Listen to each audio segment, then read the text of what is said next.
Hello friends, पहा बोर्डवरती जो प्रश्न आहे तो आहे सरळ व्याजाचा आणि तो परीक्षेला हमखास येणारच आहे. पहा, एकदम शॉर्ट पद्धतीने सोडवणार आहे. दर साल दर शेकडा 10 दराने 3000 रुपये या रकमेवर यावरील 3 वर्षातील मुदतीवरील सरळ व्याज व चक्रवाढ व्याज यांच्यातील फरक किती आहे असं आपल्याला सांगितलंय. म्हणजे आपल्याला पहिले जे आपल्याला नाही का काय दिलेलं आहे, पहा रक्कम किती दिली आपल्याला, 3000 दिलेत. किती दिलेत आपल्याला, पहा हे 3000 दिलेत. आणि नंतर किती टक्के दर, 10%. किती वर्षासाठी दिलाय, 3 वर्षासाठी. यातले फक्त आपण आता सध्या 2 वर्षात लिहूया. ठीक आहे, आता हे 2 वर्षासाठी पहा किती लिहिणार आपण, 10/100 गुणिले 10/100.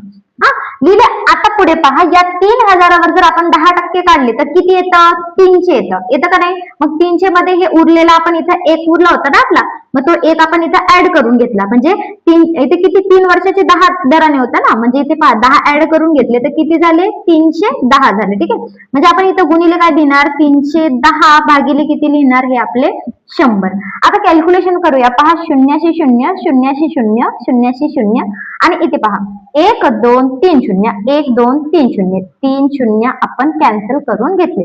आता 31 गुणिले 3 करायचे, म्हणजे 3 गुणिले 31. ठीक आहे, आता दोघांचा गुणाकार पहा, 3 1 3 3 3 9. म्हणजे त्यांच्यामधला फरक म्हणजे चक्रवाढ व्याज आणि सरळ व्याज यांच्यामधला फरक किती आहे, 93 आहे. कुठे दिसते, ऑप्शन नंबर 3 हे तुमचा आन्सर.